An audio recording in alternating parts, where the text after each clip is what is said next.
أعوذ بالله من الشيطان الرجيم. بسم الله الرحمن الرحيم. ياسين والقرآن الحكيم إنك لمن المرسلين على صراط مستقيم تنزيل العزيز الرحيم لتنذر قوما ما أنذر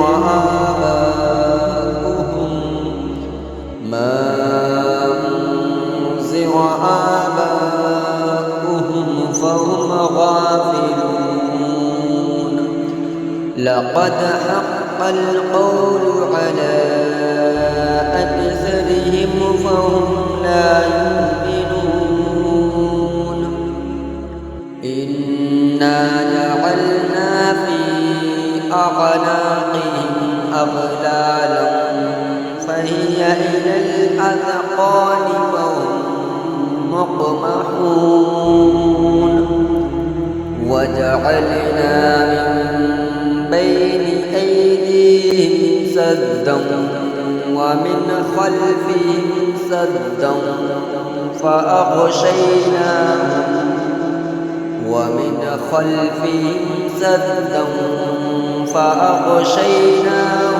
فهم لا يبصرون. وسواء عليهم أأنذرتهم أم لم تنذرهم لا يؤمنون. إنما تنذر من اتبع الذكر وخشي الرحمن بالغيب فبشره بمغفرة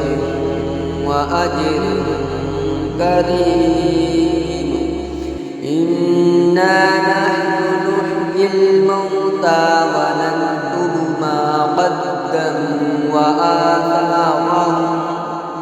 وكل شيء أحصيناه في إمام مبين. واضرب لهم مثلا أصحاب القرية إذ جاءها المرسلون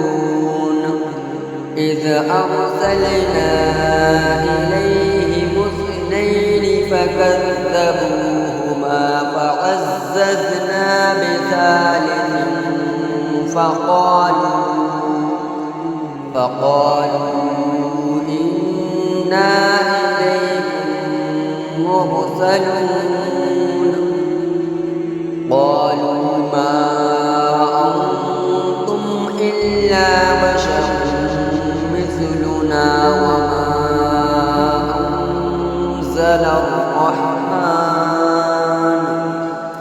وما أنزل الرحمن من شيء إن أنتم إلا تكذبون. قالوا ربنا يعلم إنا إليكم لمرسلون وما علينا إلا البلاغ المبين. قالوا إنا تطيرنا بكم لئن لم تنتهوا لنرجمنكم وليمسنكم منا عذاب أليم. قالوا طائركم معكم أئن ذكرتم بل أنتم قوم مسرفون. وجاء من أقصى المدينة رجل يسعى قال يا قوم اتبعوا أتبع المرسلين اتبعوا من لا يسألكم أجرا وهم مهتدون وما لي لا أعبد الذي فطرني وإليه ترجعون أأتخذ من دونه آلهة إن يردني الرحمن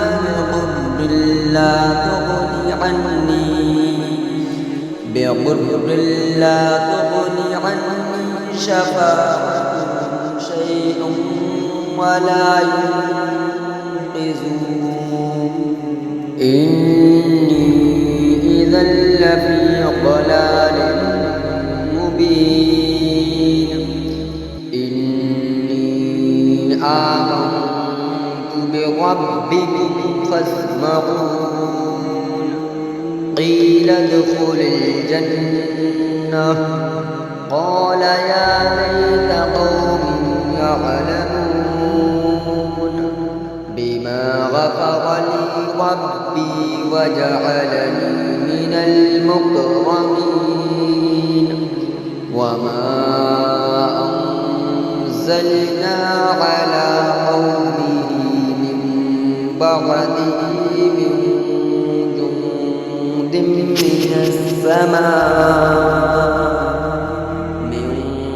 جند من السماء وما كنا منزلين إن كانت إلا صيحة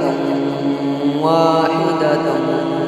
فإذا هم خامدون يا حسرة على العباد ما يأتيهم من رسول إلا كانوا به يستهزئون ألم يروا كم أهلكنا قبلهم من القرون أنهم إليهم لا يرجعون وإن كل لما جميع لدينا محضرون وآية لهم الأرض الميتة أحييناها وأخرجنا منها حبا فمنه يأكلون وجعلنا فيها جنات من نخيل وأعناب وفجرنا فيها من العيون ليأكلوا من ثمره وما عملته أيديهم أفلا يشكرون سبحان الذي خلق الأزواج كلها مما تنبت الأرض ومن أنفسهم ومما لا يعلمون وآية لهم الليل نسلخ منه النهار فإذا هم مظلمون والشمس تجري لمستقر لها ذلك تقدير العزيز العليم والقمر قدرناه منازل حتى عاد كالعرجون القديم لا الشمس ينبغي لها أن تدرك القمر ولا الليل سابق النهار وكل في فلك يسبحون وآية لهم أنا حملنا ذريتهم في الفلك المشحون وخلقنا لهم من مثله ما يركبون وإن نشأ نغرقهم فلا صريخ لهم ولا هم ينقذون إلا رحمة منا ومتاعا إلى حين وإذا قيل لهم اتقوا ما بين أيديكم وما خلفكم لعلكم ترحمون وما تأتيهم من آية من آيات ربهم إلا كانوا عنها معرضين وإذا قيل لهم أنفقوا مما رزقكم الله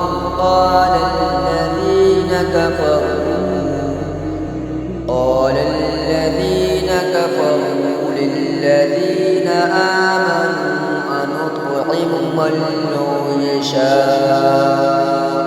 الله أطعمه إن أنتم إلا في ضلال مبين ويقولون متى هذا الوعد إن كنتم صادقين ما ينظرون إلا صيحة واحدة تأخذهم وهم يخصمون فلا يستطيعون توصية ولا إلى أهلهم يرجعون ونفخ في الصور فإذا هم من الأجداث إلى ربهم ينسلون قالوا يا ويلنا من بعثنا من مرقدنا هذا ما وعد الرحمن وصدق المرسلون إن كانت إلا صيحة واحدة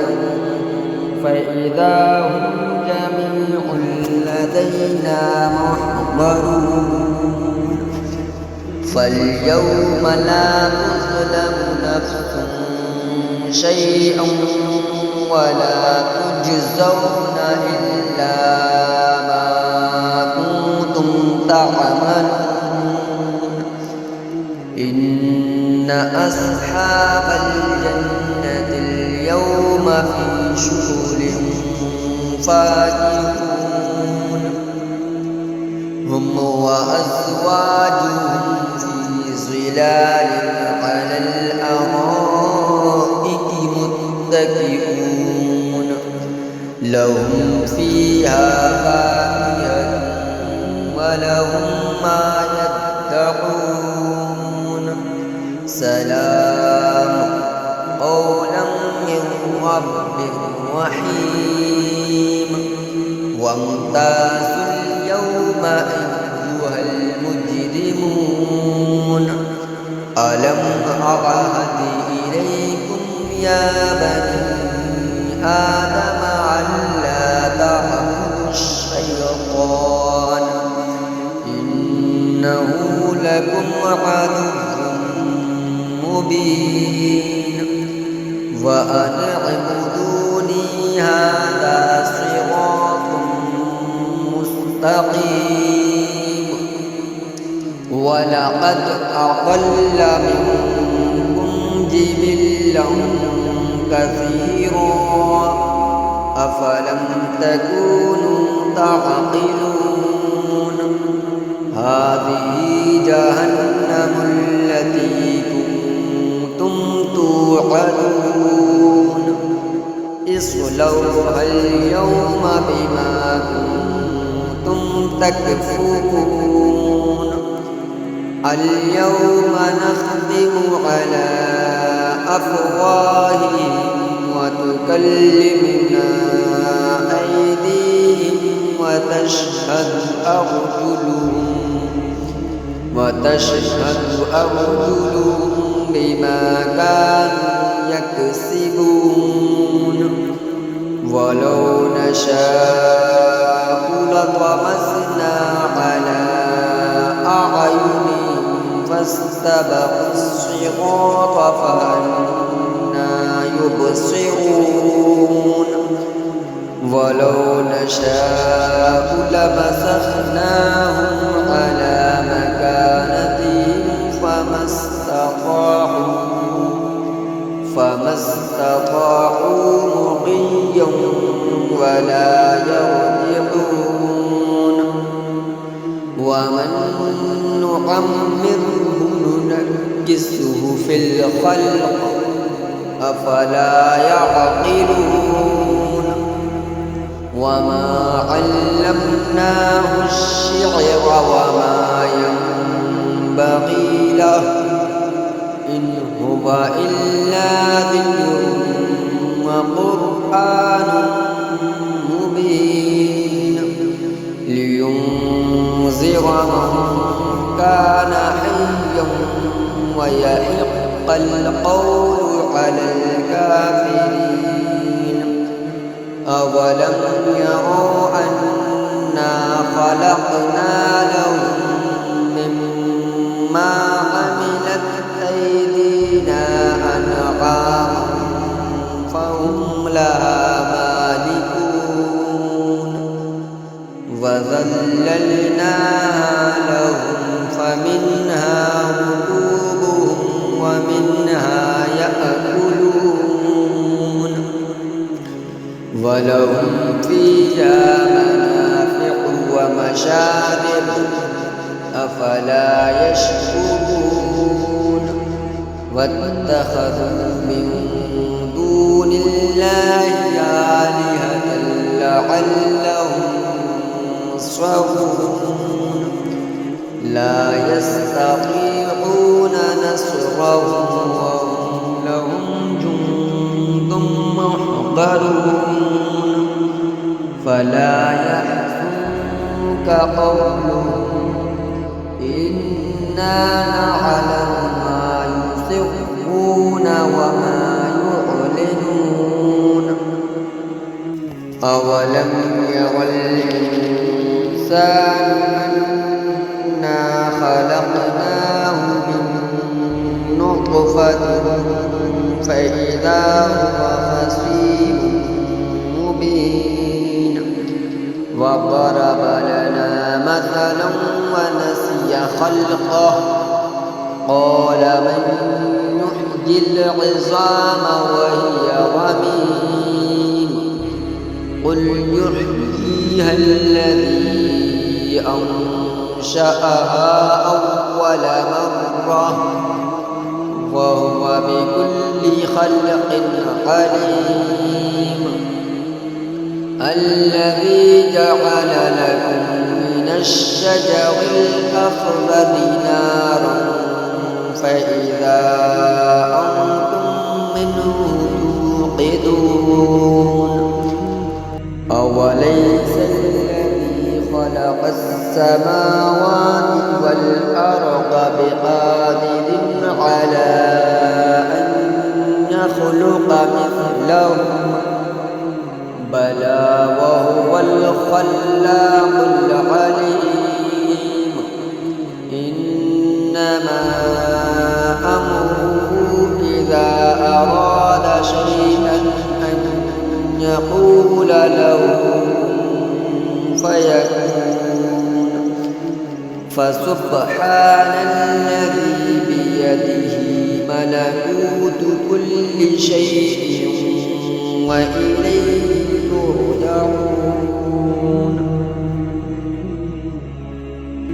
بسم بسم الله الرحمن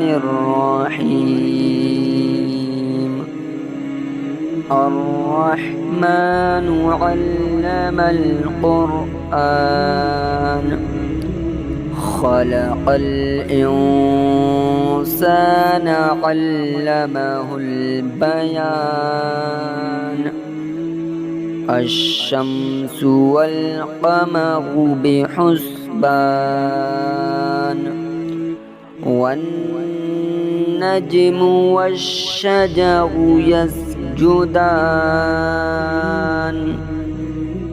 والسماء رفعها ووضع الميزان ألا تطغوا في الميزان وأقيموا الوزن بالقسط ولا تخسروا الميزان. والأرض وضعها للأنام فيها فاكهة والنخل ذات الأكمام والحب ذو العصف والريحان. فبأي آلاء ربكما تكذبان؟ خلق الإنسان من صلصال كالفخار وخلق الجان من مارج من نار. فبأي آلاء ربكما تكذبان؟ رب المشرقين ورب المغربين. فبأي آلاء ربكما تكذبان؟ مرج البحرين يلتقيان بينهما برزخ لا يبغيان. فبأي آلاء ربكما تكذبان؟ يخرج منهما اللؤلؤ والمرجان. فبأي آلاء ربكما تكذبان؟ وله الجوار المنشآت في البحر كالأعلام. فبأي آلاء ربكما تكذبان؟ كل من عليها فان ويبقى وجه ربك ذو الجلال والإكرام. فبأي آلاء ربكما تكذبان؟ يسأله من في السماوات والأرض كل يوم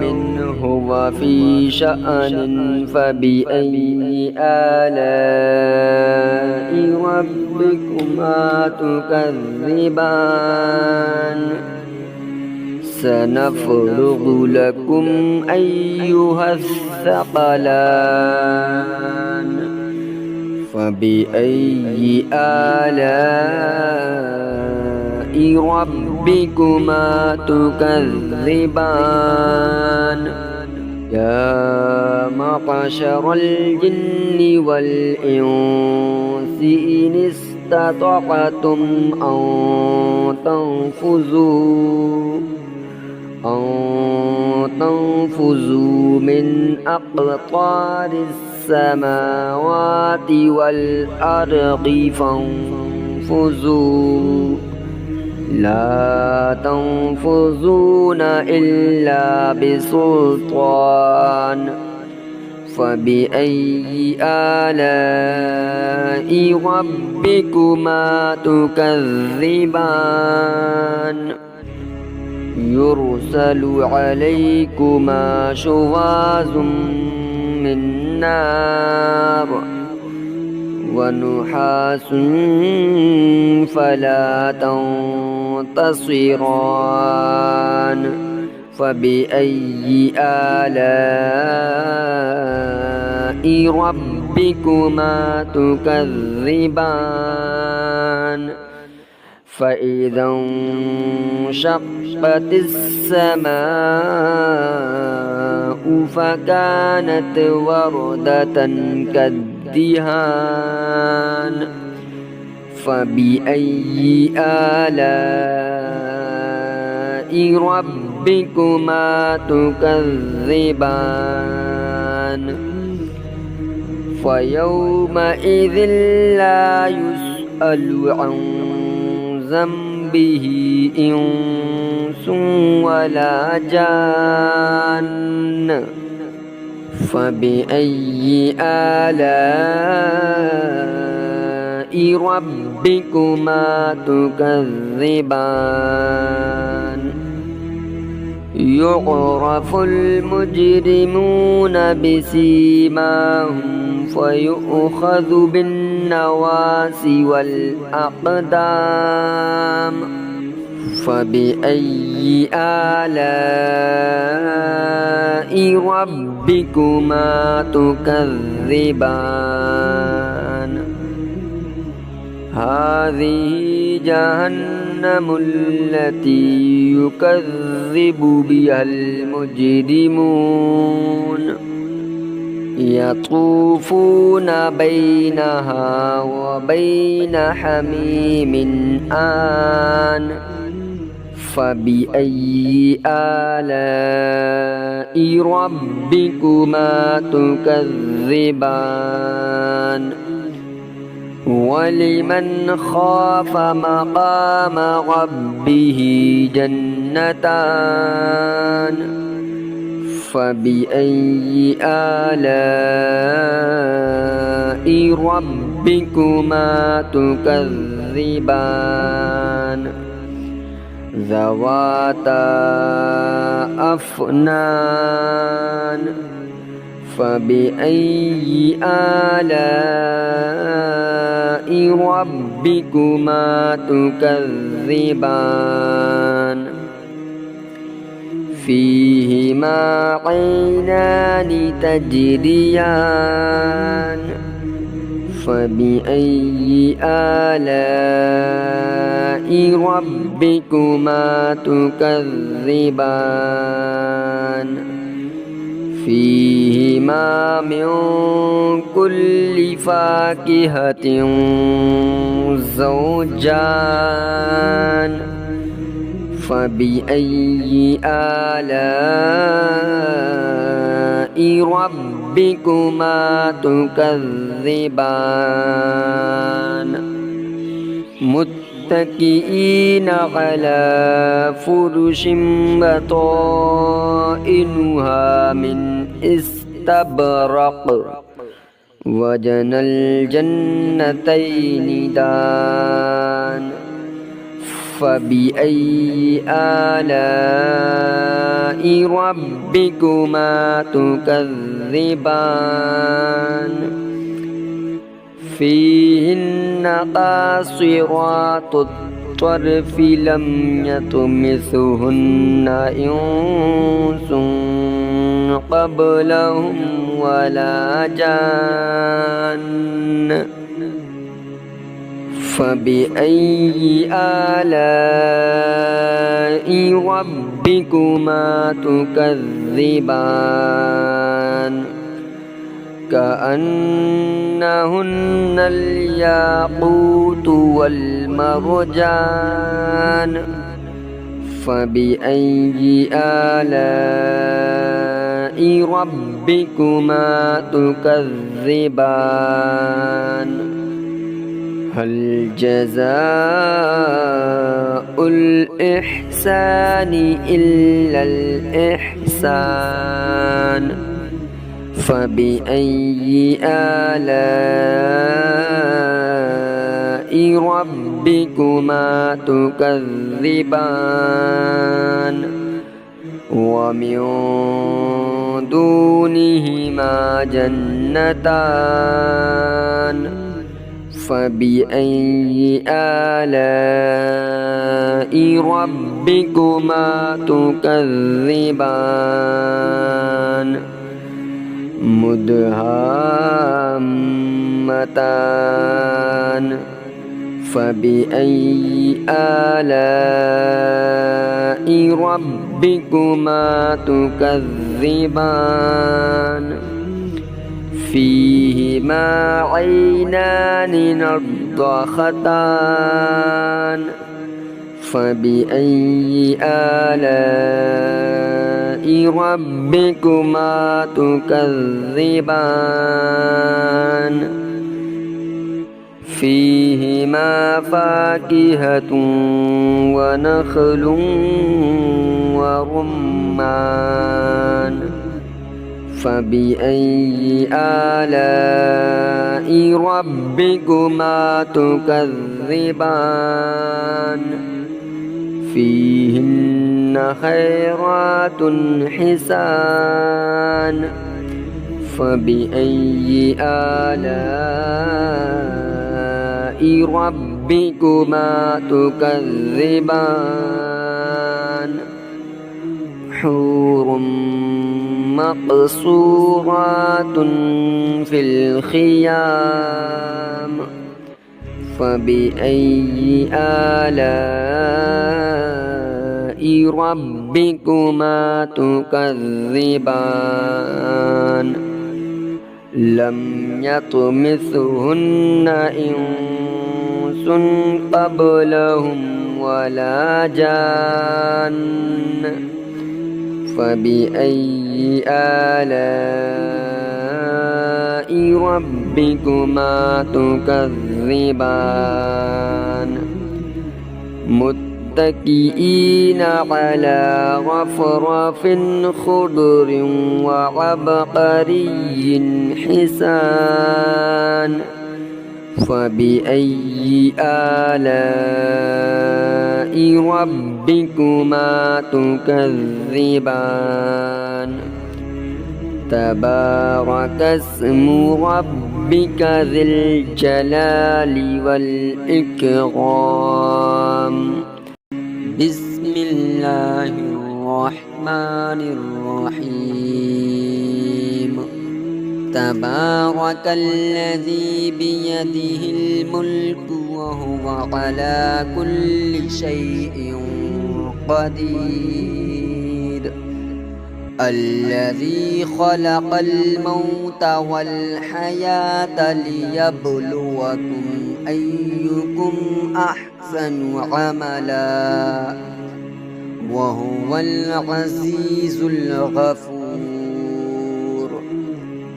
الذي خلق 7 سماوات طباقا ما ترى في خلق الرحمن من تفاوت فارجع البصر هل ترى من فطور ثم ارجع البصر كرتين ينقلب إليك البصر خاسئا وهو حسير ولقد زينا السماء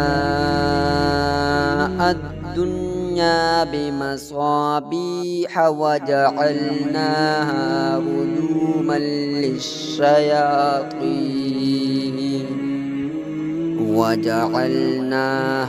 رجوما للشياطين وأعتدنا لهم عذاب السعير وللذين كفروا بربهم عذاب جهنم وبئس المصير إذا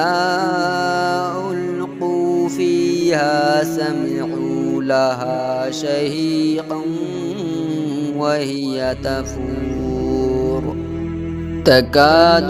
تميز من الغيظ كلما ألقي فيها فوج سألهم خزنتها ألم يأتكم نذير قالوا بلى قد جاءنا نذير فكذبنا وقلنا ما نزل الله من شيء إن أنتم إلا في ضلال كبير وقالوا لو كنا نسمع أو نعقل ما كنا في أصحاب السعير فاقترفوا بذنبهم فسحقا لأصحاب السعير إن الذين يخشون ربهم بالغيب لهم مغفرة وأجر كبير وأسروا قولكم أو اجهروا به إنه عليم بذات الصدور ألا يعلم من خلق وهو اللطيف الخبير هو الذي جعل لكم الأرض ذلولا فامشوا في مناكبها وكلوا من رزقه وإليه النشور أأمنتم من في السماء أن يخسف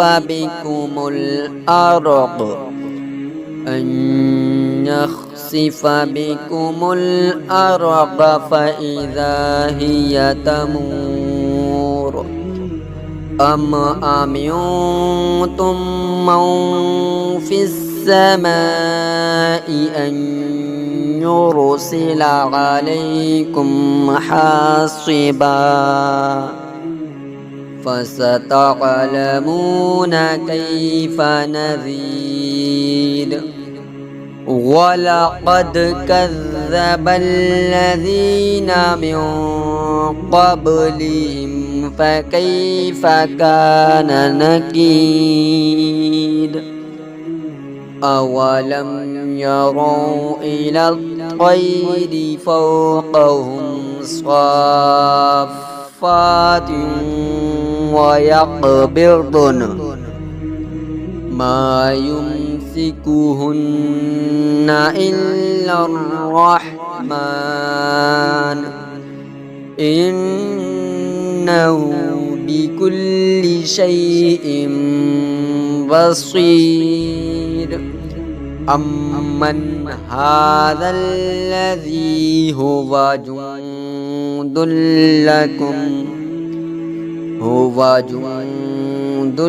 لكم ينصركم من دون الرحمن إن الكافرون إلا في غرور أمن هذا الذي يرزقكم إن أمسك رزقه بل لجوا في عتو ونفور أفمن يمشي مكبا على وجهه أهدى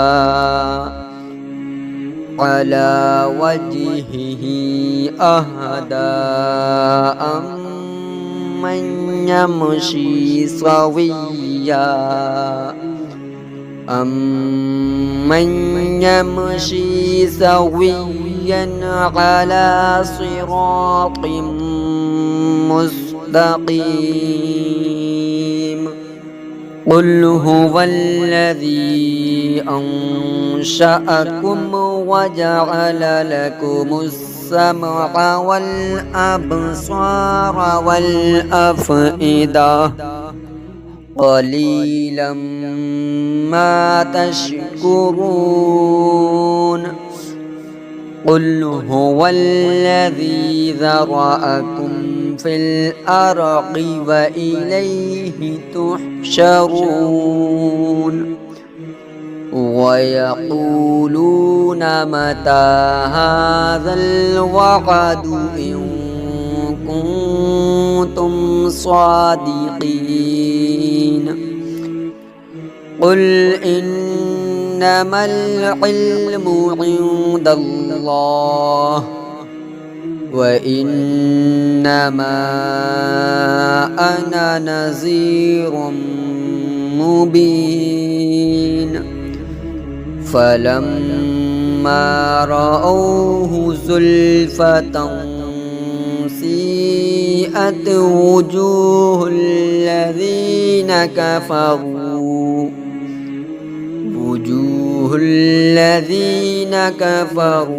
وقيل هذا الذي كنتم به تدعون قل أرأيتم إن أهلكني الله ومن معي أو رحمنا فمن يجير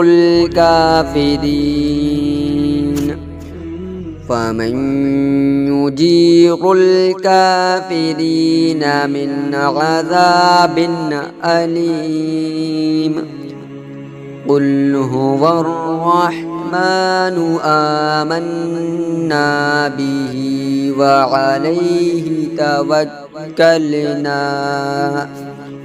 فستعلمون من هو في ضلال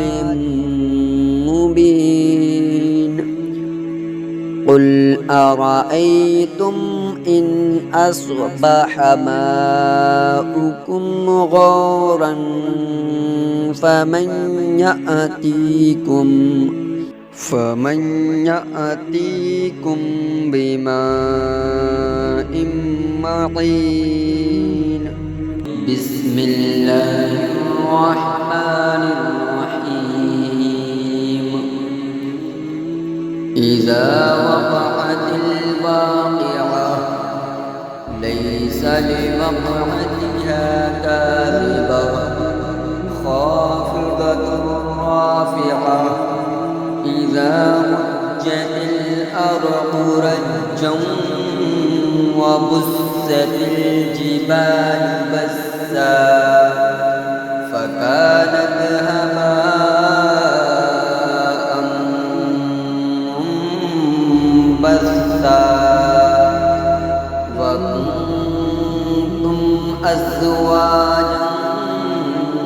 ثلاثة فأصحاب الميمنة ما أصحاب الميمنة وأصحاب المشأمة ما أصحاب المشأمة والسابقون السابقون أولئك المقربون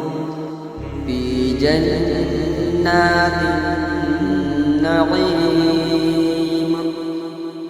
ثلة من الأولين وقليل من الآخرين على سرر موضونة متكئين عليها متقابلين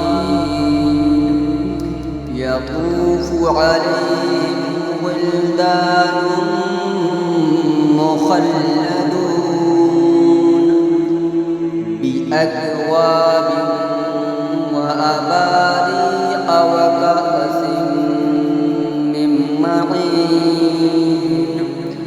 لا يصدعون عنها ولا ينزفون وفاكهة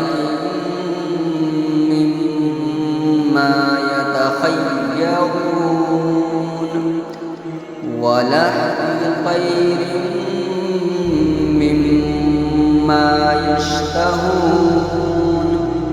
وحور عين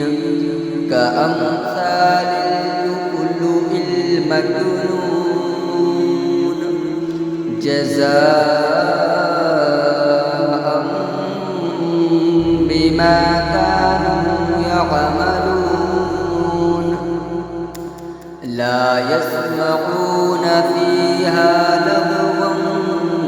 ولا تأثيما إلا قليلا سلاما سلاما وأصحاب اليمين ما أصحاب اليمين في سدر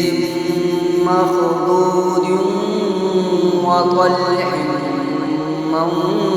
منضود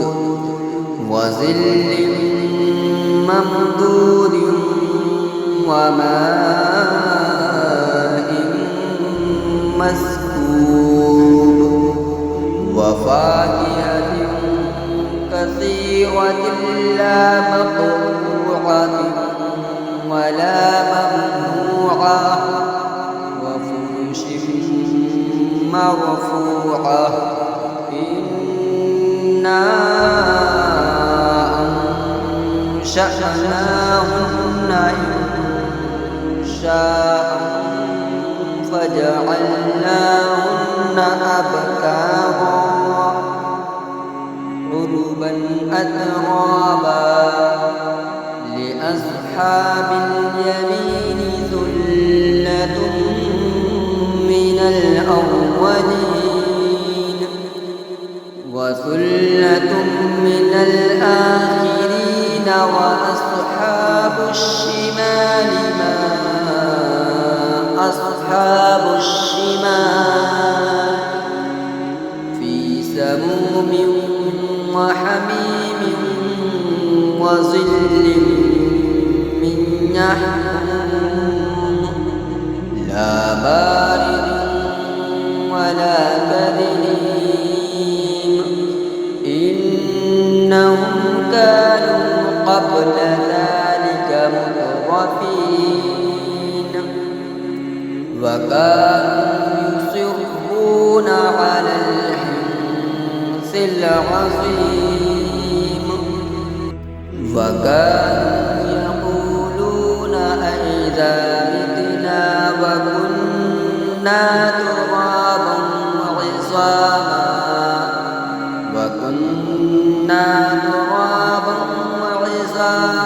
أئنا لمبعوثون أوآباؤنا الأولون قل إن الأولين والآخرين لمجموعون إلى ميقات يوم معلوم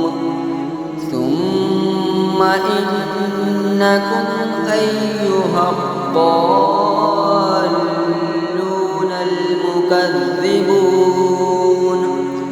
لآكلون من شجر من زقوم فمالئون منها البطون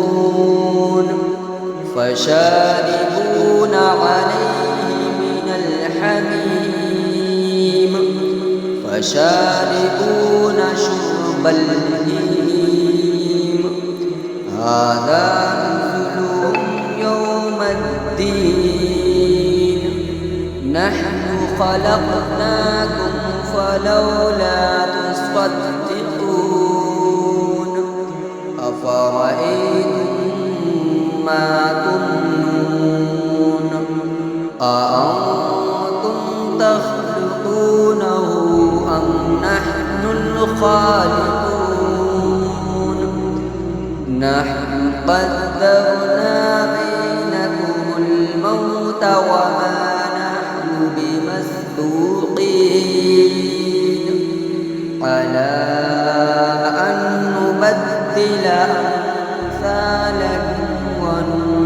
وننشئكم فيما لا تعلمون ولقد علمتم النشأة الأولى فلولا تذكرون أفرأيتم ما تحرثون أأنتم تزرعونه أم نحن الزارعون ولو نشاء لجعلناه حطاما فظلتم تفكرون إنا لمغرمون بل نحن محرومون أفرأيتم الماء الذي تشربون أأنتم أنزلتموه من المزن أم نحن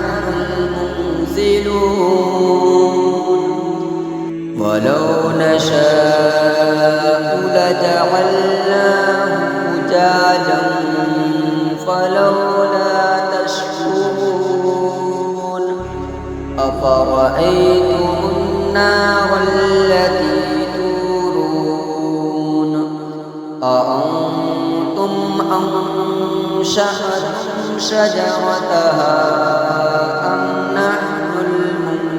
المنشئون نحن جعلناها تذكرة ومتاعا للمقوين فسبح باسم ربك العظيم فلا أقسم بمواقع